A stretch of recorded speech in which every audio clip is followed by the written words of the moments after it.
আকাশবাণী আগরতলা। স্থানীয় সংবাদ পড়ছে চন্দন লেখাপাল।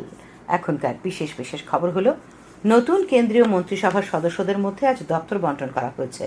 তৃতীয়বারের মতো প্রধানমন্ত্রী হিসেবে দায়িত্ব গ্রহণের পর প্রধানমন্ত্রী নরেন্দ্র মোদী আজ প্রধানমন্ত্রী কিষাণ সম্মান নিধির 17তম কিস্তির অনুমোদন করেন। খাদ্যমন্ত্রী সুশান্ত চৌধুরী জানিয়েছেন, রাজ্য সরকারের খাদ্য দপ্তর অন্যান্য মরশুমের মতো চলতি খারিফ মরশুমে ন্যূনতম সহায়ক মূল্যে ধান ক্রয় করার সিদ্ধান্ত নিয়েছে। টিসিএ পরিচালিত সদরের আন্তঃ স্কুল মেয়েদের টি-20 ক্রিকেটে Assam Rifles public school, Pranabananda Vidyabhavan, Nandannagar school ও বিদ্যাসাগর স্কুল সেমিফাইনালে উঠেছে। এবার আসছে বিস্তারিত সংবাদে। প্রধানমন্ত্রী নরেন্দ্র মোদী ক্যাবিনেটের নেতৃত্বে নতুন মন্ত্রিসভা বন্টন করা হয়েছে। এনডিএ নেতৃত্বাধীন নতুন কেন্দ্রীয় মন্ত্রিসভার বৈঠকে আজ এই দপ্তর বন্টন করা হয়। প্রতিরক্ষা মন্ত্রী হয়েছেন রাজনাথ সিং, স্বরাষ্ট্রমন্ত্রী অমিত শাহ, অর্থমন্ত্রী নির্মলা সীতারমণ, কৃষিমন্ত্রী হিসেবে রয়েছেন শিবরাজ চৌহান, বিদ্যুৎ ও নগর উন্নয়ন দপ্তরের দায়িত্ব পেয়েছেন মনোহরলাল খট্টর, তথ্য ও সম্প্রচার মন্ত্রী হচ্ছেন অশ্বিনী বৈষ্ণব, খাদ্য প্রক্রিয়াকরণ মন্ত্রী চিরাগ পাসওয়ান, স্বাস্থ্যমন্ত্রী জেপি নাড্ডা, শিক্ষামন্ত্রী ধর্মেন্দ্র প্রধান, জলশক্তি মন্ত্রক দায়িত্ব পেয়েছেন শ্রী আর পাটিল, মহিলা ও শিশু বিকাশের দায়িত্ব পেয়েছেন অন্নপূর্ণা দেবী। নরেন্দ্র মোদী আজ তৃতীয়বারের মতো প্রধানমন্ত্রী হিসেবে দায়িত্বভার গ্রহণ করেন। দায়িত্ব গ্রহণের পর শ্রী মোদী প্রধানমন্ত্রী কিষাণ সম্মান নিধির 17তম কিস্তির অনুমোদন করেন। এই কিস্তিতে প্রায় 20,000 কোটি টাকা দেওয়া হবে এবং এতে 9,30,00,000 কৃষক উপকৃত হবেন। শ্রী মোদী বলেন, নতুন সরকারের প্রথম সিদ্ধান্তই কৃষক কল্যাণের সরকারের প্রতিশ্রুতির রূপায়ণ। প্রধানমন্ত্রী বলেন, তার সরকার ভবিষ্যতে কৃষক এবং কৃষিক্ষেত্রের জন্য আরও বেশি করে কাজ করে যাবে। পিএম কিষাণ প্রকল্পটি 2019 সালে সারা দেশের সমস্ত কৃষক পরিবারকে সহায়তা প্রদানের লক্ষ্যে চালু করা হয়েছিল। এই প্রকল্পের অধীনে যোগ্য কৃষক পরিবারকে বছরে 6,000 টাকা আর্থিক সুবিধা দেওয়া হয়। প্রকল্পটি কেন্দ্রীয় সরকারের 100% আর্থিক সহায়তায় বাস্তবায়িত হচ্ছে। 2,000 টাকা করে 3 কিস্তিতে 6,000 টাকা সরাসরি সুবিধাভোগীদের ব্যাংক অ্যাকাউন্টে স্থানান্তর করা হয়। এই প্রকল্পটি 11 কোটিরও বেশি কৃষক পরিবারকে উপকৃত করেছে এবং এখন পর্যন্ত তাদের অ্যাকাউন্টে 3 লক্ষ কোটি টাকার বেশি স্থানান্তর করা হয়েছে। খাদ্যমন্ত্রী সুশান্ত চৌধুরী জানিয়েছেন, রাজ্য সরকারের খাদ্য দপ্তর অন্যান্য মরশুমের মতো চলতি খারিফ মরশুমেও ন্যূনতম সহায়ক মূল্যে ধান ক্রয় করার সিদ্ধান্ত নিয়েছে। আজ মহাকরণে এক সাংবাদিক সম্মেলনে তিনি বলেন, আগামী 15 জুন থেকে 21 টাকা 83 পয়সা প্রতি কেজি দরে 15,000 মেট্রিক টন ধান কেনা হবে। তিনি বলেন, 31টি ব্লকে ধান ক্রয় কেন্দ্র থাকবে। তিনি বলেন, গত 2018 সাল থেকে রাজ্য সরকার ন্যূনতম সহায়ক মূল্যে কৃষকদের কাছ থেকে ধান কিনছে।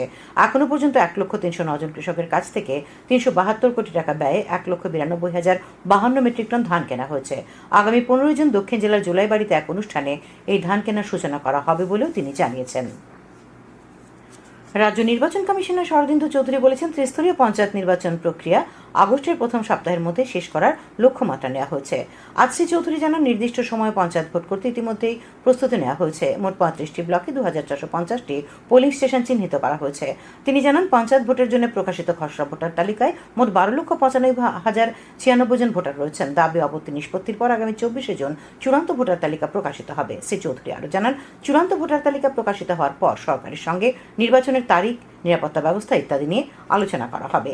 8টি জেলা পরিষদ, 35টি পঞ্চায়েত সমিতি এবং গ্রাম পঞ্চায়েতে 6,370টি আসনের জন্য ভোট নেওয়া হবে বলেও তিনি জানান।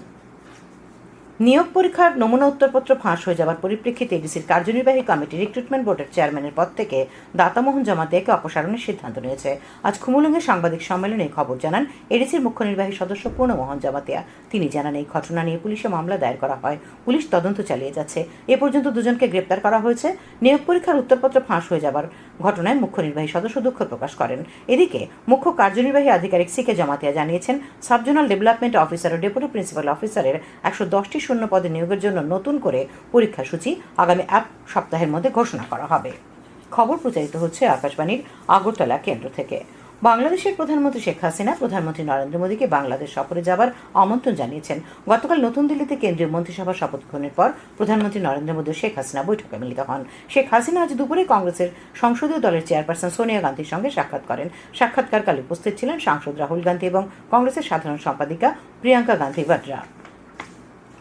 আজ দায়িত্বভার গ্রহণ করে প্রধানমন্ত্রীর দপ্তরের আধিকারিক এবং কর্মীদের উদ্দেশ্যে ভাষণ দিতে গিয়ে প্রধানমন্ত্রী শ্রী মোদী বলেন, প্রধানমন্ত্রীর দপ্তরকে একটি সেবা প্রতিষ্ঠান এবং মানুষের দপ্তর হিসেবে গড়ে তোলার উপর জোর দেওয়া হয়েছে প্রথম থেকেই। তিনি বলেন, সরকার মানে ক্ষমতা, নিষ্ঠা এবং সংকল্পের নতুন প্রাণশক্তি এবং তিনি বিশ্বাস করেন যে প্রধানমন্ত্রীর দপ্তর নিষ্ঠার সঙ্গে মানুষের কাজ করার জন্য নিবেদিত। তিনি আরও বলেন, আমাদের সামনে প্রধান কাজ সকলে মিলে 2047 সালের মধ্যে বিকশিত ভারতের লক্ষ্য অর্জন করা। নির্বাচন কমিশন 7টি রাজ্যের 13টি বিধানসভা কেন্দ্রের উপনির্বাচনের নির্ঘণ্ট ঘোষণা করেছে। এর মধ্যে 4টি বিধানসভা কেন্দ্র রয়েছে পশ্চিমবঙ্গে, 3টি হিমাচল প্রদেশে, 2টি উত্তরাখণ্ড এবং 1টি করে বিহার, তামিলনাড়ু, মধ্যপ্রদেশ ও পাঞ্জাবে। কমিশন জানিয়েছে বিধানসভা কেন্দ্রগুলির জন্য আগামী মাসের 10 তারিখে ভোট গ্রহণ করা হবে এবং 13 জুলাই ভোট গণনা করা হবে। শিশু পাচার রোধ ও প্রতিরোধে মানুষকে সচেতন করে তোলার লক্ষ্যে বাল তস্করি সে আজাদি 2.0 শীর্ষক এক কর্মশালা আজ রাজধানীর প্রজ্ঞা ভবনে অনুষ্ঠিত হয়। জাতীয় শিশু সুরক্ষা কমিশনের সহায়তা এবং রাজ্য শিশু সুরক্ষা কমিশন ও পশ্চিম ত্রিপুরা জেলা প্রশাসনের উদ্যোগে আয়োজিত এই কর্মশালায় শিশু পাচার রোধে রাজ্যের সকল অংশের মানুষকে আরও সংবেদনশীল থাকার জন্য গুরুত্ব আরোপ করা হয়। কর্মশালায় জাতীয় শিশু সুরক্ষা কমিশনের কনসালটেন্ট সোনাক্ষী রাধিকা বলেন, শিশু পাচারের মতো অপরাধ সমাজ থেকে চিরতরে নির্মূল করার জন্য জনগণকে আরও সচেতন হতে হবে। রাজ্য শিশু সুরক্ষা কমিশনের চেয়ারপারসন জয়ন্তী দেববর্মা শিশু সুরক্ষার বিষয়ে সচেতন থাকার উপরই গুরুত্ব আরোপ করেন। এই কর্মশালায় বিভিন্ন স্তরের পুলিশ আধিকারিক ও প্রশাসনিক আধিকারিকরা উপস্থিত ছিলেন। রানীর বাজার পৌর পরিষদের উদ্যোগে গীতাঞ্জলি টাউন হলে আজ এবছরের মাধ্যমিক উচ্চ মাধ্যমিক কৃতী ছাত্রছাত্রীদের সম্বর্ধনা জ্ঞাপন করা হয়। অনুষ্ঠানের উদ্বোধন করেন পর্যটন মন্ত্রী সুশান্ত চৌধুরী। রানীর বাজার এলাকার শিশু নিকেতন বিদ্যালয়ের ছাত্র তুষার রুদ্রপাল এবং শান্তনুশীল এবছর উচ্চ মাধ্যমিক ও মাধ্যমিক মেধা তালিকায় স্থান পেয়েছে। মন্ত্রী শ্রী চৌধুরী তাদের সাফল্যের এই ধারাবাহিকতা আগামী দিনে অক্ষুণ্ণ রাখার আহ্বান জানান। অনুষ্ঠানে উপস্থিত ছিলেন রানীর বাজার পৌর পরিষদের চেয়ারপারসন অপর্ণা শুক্লদাস, জিরানিয়া মহকুমার অতিরিক্ত মহকুমা শাসক অনিমেষ ধর প্রমুখ। অনুষ্ঠানে রানীর বাজার পৌর পরিষদ এলাকার 4টি দ্বাদশ বিদ্যালয়ের 335 জন কৃতী ছাত্রছাত্রীকে সম্বর্ধনা জানানো হয়। এডিসি প্রশাসনের নিয়োগ প্রক্রিয়ার উত্তরপত্র ফাঁসের ঘটনায় সিবিআই তদন্ত দাবি করল যুব কংগ্রেস। আজ আগরতলায় কংগ্রেস ভবনে আয়োজিত এক সাংবাদিক সম্মেলনে এই দাবি জানান ত্রিপুরা প্রদেশ যুব কংগ্রেস সভাপতি নীলকমল সাহা। তাছাড়া এই দুর্নীতির সঙ্গে জড়িত সবাইকে অবিলম্বে গ্রেপ্তার করারও দাবি জানানো হয়। উল্লেখ্য, গতকাল পরীক্ষার আগে উত্তরপত্র ফাঁস হওয়ার কারণে এডিসি প্রশাসনের সাবজোনাল ডেভেলপমেন্ট অফিসার এবং ডেপুটি প্রিন্সিপাল অফিসার পদে 110টি শূন্য পদে নিয়োগ পরীক্ষা স্থগিত রাখার সিদ্ধান্ত নেওয়া হয়। ত্রিপুরা মহিলা কমিশনের উদ্যোগে আগামীকাল আগরতলায় কমিশনের কার্যালয়ে কৃতী সম্মাননা প্রদান অনুষ্ঠানের আয়োজন করা হয়েছে। অনুষ্ঠানে এই বছরের ত্রিপুরা মধ্য শিক্ষা পর্ষদ পরিচালিত মাধ্যমিক উচ্চ মাধ্যমিক পরীক্ষায় প্রথম 10 জনের মধ্যে স্থানাধিকারী ছাত্রীদের সম্বর্ধনা দেওয়া হবে। পাশাপাশি পদ্মশ্রী প্রাপ্ত রাজ্যের জিমন্যাস্ট দীপা কর্মকার এবং স্মৃতিরেখা চাকমাকেও সমর্থিত করা হবে। চাম্পাহাওড় থানা এলাকায় বেহালা বাড়িতে উচ্চ ক্ষমতা সম্পন্ন বৈদ্যুতিক লাইন সারাই করতে গিয়ে বিদ্যুৎ নিগমের তুলাশীগড় সাব ডিভিশনের এক সহায়ক শ্রমিকের আজ মৃত্যু হয়েছে। মৃত শ্রমিকের নাম মিঠুন দাস, বয়স 40। তার বাড়ি খোয়াই থানাধীন বাগাই এলাকায়। বিদ্যুৎ নিগমের খোয়াই ডিভিশন 10-এর ডিজিএম সাবেন্দ্র দেববর্মা জানিয়েছেন, বৈদ্যুতিক লাইন বন্ধ করে কাজ করার সময় হঠাৎ বেহালা বাড়ির কমলাবাগান এলাকায় কিছু দুষ্কৃতী বৈদ্যুতিক লাইনটি চালু করে দেয়। তাতে বিদ্যুৎ পৃষ্ঠ হয়ে শ্রমিকের মৃত্যু হয়। এই ঘটনায় বিদ্যুৎ নিগম চাম্পাহাওড় থানায় একটি মামলা দায়ের করেছে। নিট ইউজি 2024-এর পরীক্ষা অনিয়মের অভিযোগ তুলে ন্যাশনাল টেস্টিং এজেন্সির বিরুদ্ধে ব্যবস্থা নেওয়ার দাবিতে সারা ভারতে বিদ্যার্থী পরিষদ ত্রিপুরা শাখার পক্ষ থেকে আজ উজ্জয়ন্ত প্রাসাদের সামনে বিক্ষোভ প্রদর্শন করা হয়। বিদ্যার্থী পরিষদ এই বিষয়ে সিবিআই তদন্তের দাবি করেছে। এডিসিতে নিয়োগ পরীক্ষায় উত্তরপত্র ফাঁসের ঘটনায় সিবিআই তদন্ত চেয়ে রাজ্যপাল ইন্দ্রসেনা রেড্ডি নালের উদ্দেশ্যে ডেপুটেশন দিয়েছে ছাত্র সংগঠন ত্রিপুরা স্টুডেন্ট ফেডারেশন। আজ রাজ্যপালের সচিব ইউকে চাকমা এই ডেপুটেশন গ্রহণ করেন। টিসিএ পরিচালিত সদরের আন্তঃস্কুল মেয়েদের টি20 ক্রিকেটে Assam Rifles public school, Pranabananda Vidyabhavan, Nandannagar school ও বিদ্যাসাগর স্কুল সেমিফাইনালে উঠেছে। আজ আসরের একটি খেলা হয় নরসিংগড়ের পিটিএ মাঠে। দুপুরের খেলায় নন্দননগর স্কুল 6 উইকেটে ভবন ত্রিপুরা বিদ্যামন্দিরকে পরাজিত করে। তার আগে একই মাঠে সকালে বিদ্যাসাগর স্কুল বনাম আসাম রাইফেলস পাবলিক স্কুলে, অপরদিকে নরসিংগড়ের পঞ্চায়েত মাঠে প্রণবানন্দ বিদ্যাভবন বনাম প্রাচ্য ভারতী স্কুলের খেলা দুটি বৃষ্টিতে পরিত্যক্ত হয়। আগামী 13 জুন দুটি সেমিফাইনাল ও 15 জুন ফাইনাল খেলা হবে। 10ম আন্তর্জাতিক যোগ দিবসকে সামনে রেখে বেসরকারি উদ্যোগে বিভিন্ন সংগঠন নানা কর্মসূচি হাতে নিয়েছে। পশ্চিম জেলা যোগাসন সংস্থা ও আয়ুষ বিভাগের যৌথ উদ্যোগে 20 জুন সকালে একটি বর্ণাঢ্য শোভাযাত্রা হবে।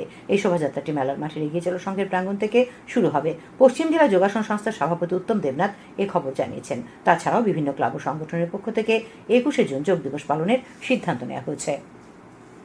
আবহাওয়া। আগামীকাল আকাশ সাধারণত মেঘাচ্ছন্ন থাকবে। 2-1 জায়গায় বজ্রবিদ্যুৎ সহ হালকা থেকে মাঝারি পর্যায়ে বৃষ্টিপাতের সম্ভাবনা রয়েছে। তাপমাত্রা সর্বোচ্চ 34 ডিগ্রি সেলসিয়াস এবং সর্বনিম্ন 26 ডিগ্রি সেলসিয়াসের কাছাকাছি থাকবে। আজ দিনের সর্বোচ্চ তাপমাত্রা ছিল 30.6 ডিগ্রি সেলসিয়াস এবং সর্বনিম্ন 25.1 ডিগ্রি সেলসিয়াস। গত 24 ঘন্টায় বৃষ্টি হয়েছে 7.3 মিলিমিটার। আগামী 24 ঘন্টায় রাজ্যের সব জেলায় বিক্ষিপ্তভাবে বজ্রবিদ্যুৎ সহ বৃষ্টিপাতের সতর্কবার্তা রয়েছে। তাছাড়া উত্তর ঊনকোটি এবং ধলাই জেলায় বিক্ষিপ্তভাবে ভারী বর্ষণের সতর্কবার্তাও জারি করা হয়। শেষ করার আগে খবরের বিশেষ অংশগুলি আরেকবার। নতুন কেন্দ্রীয় মন্ত্রিসভার সদস্যদের মধ্যে আজ দপ্তর বন্টন করা হয়েছে। প্রধানমন্ত্রী হিসেবে দায়িত্ব গ্রহণের পর প্রধানমন্ত্রী নরেন্দ্র মোদী প্রধানমন্ত্রী কিষাণ সম্মান নিধির 17তম কিস্তি অনুমোদন করেন। খাদ্যমন্ত্রী সুশান্ত চৌধুরী জানিয়েছেন, রাজ্য সরকার খারিফ মৌসুমে ন্যূনতম সহায়ক মূল্যে ধান ক্রয় করার সিদ্ধান্ত নিয়েছে।